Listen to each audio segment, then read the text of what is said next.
میرے مصطفیٰ دعوت و ہدایت کی ایک ہنسی شفق لے کر، میرے مصطفیٰ میرے مصطفیٰ۔ بسم اللہ الرحمن الرحیم۔ ناظرین السلام علیکم ورحمۃ اللہ وبرکاتہ۔ سیدھی بات ٹی وی چینل کے ادبی پروگرام فکر و فن شعر و سخن میں آپ کا خیر مقدم ہے۔ میں ہوں عزیز بلگامی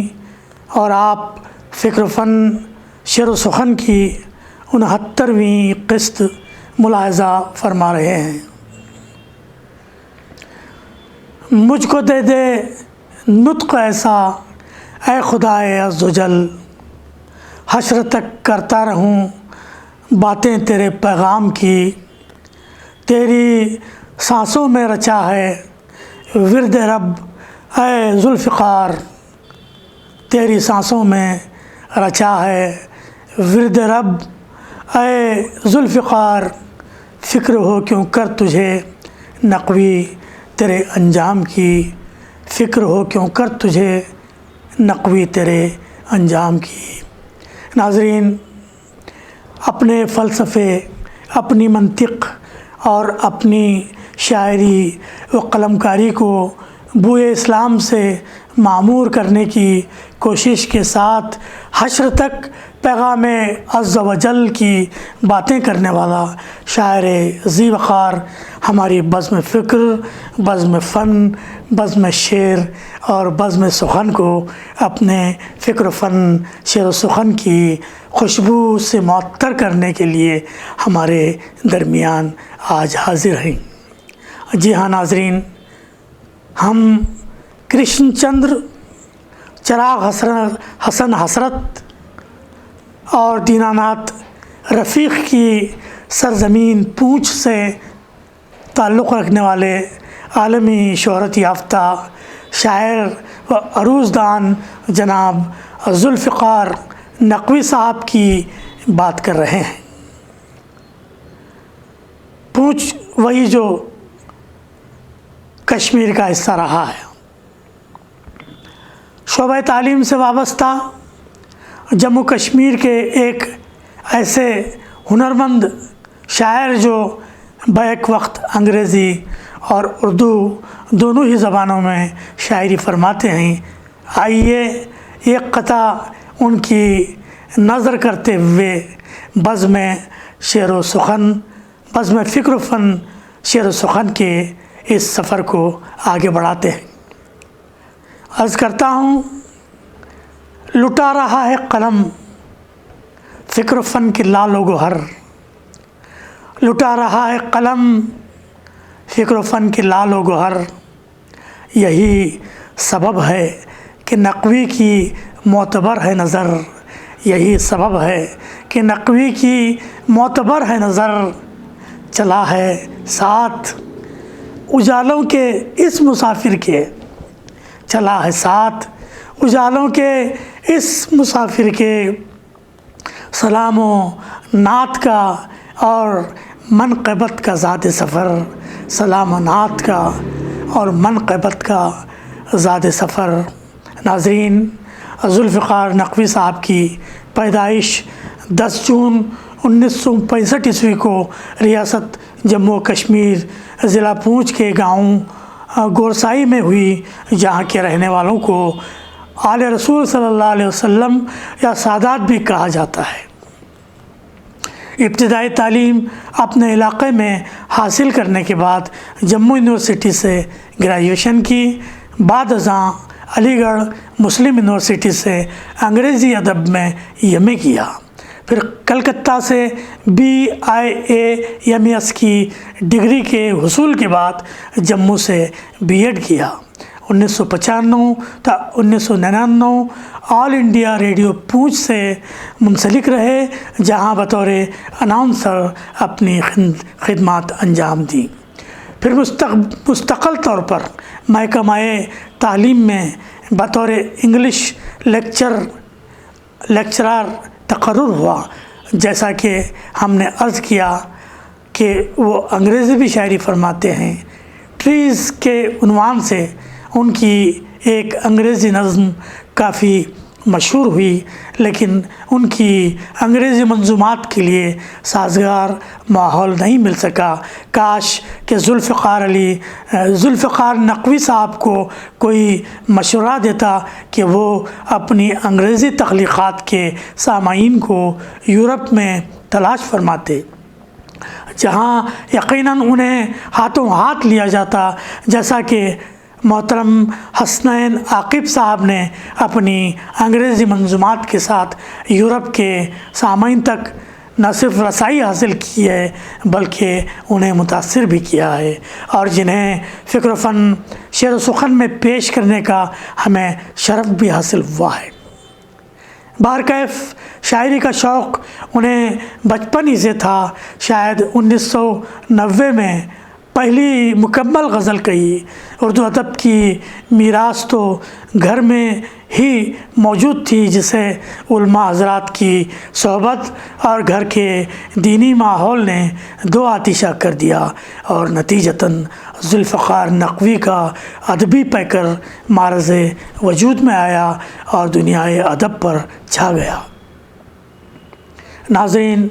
نعت و سلام اور منقبتیں کہیں نیز واقعہ کربلا کے حوالے سے جو قلمی واردات صفحہ کرتاس پر متحرک ہوئیں تو زاد سفر کی صورت اختیار کر گئیں،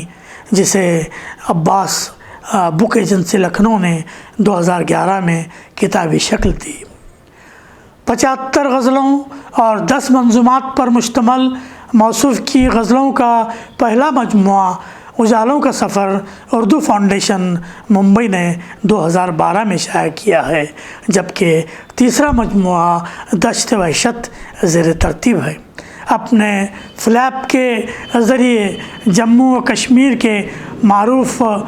مشہور ادیب، شاعر اور محقق جناب رفیق راز صاحب نے مجموعہ غزلیات کی وقعت میں اضافہ فرمایا ہے۔ علاوہ ازیں اس مجموعے میں شامل غزلوں پر جناب منیر انور لیاقت پور پاکستان، جناب ڈاکٹر مہتاب حیدر نقوی صاحب صدر شعبہ اردو علی گڑھ مسلم یونیورسٹی جموں کشمیر کے نامور کالم نگار جناب نذیر قریشی اور جناب ضمیر قاظمی مدیر تریاق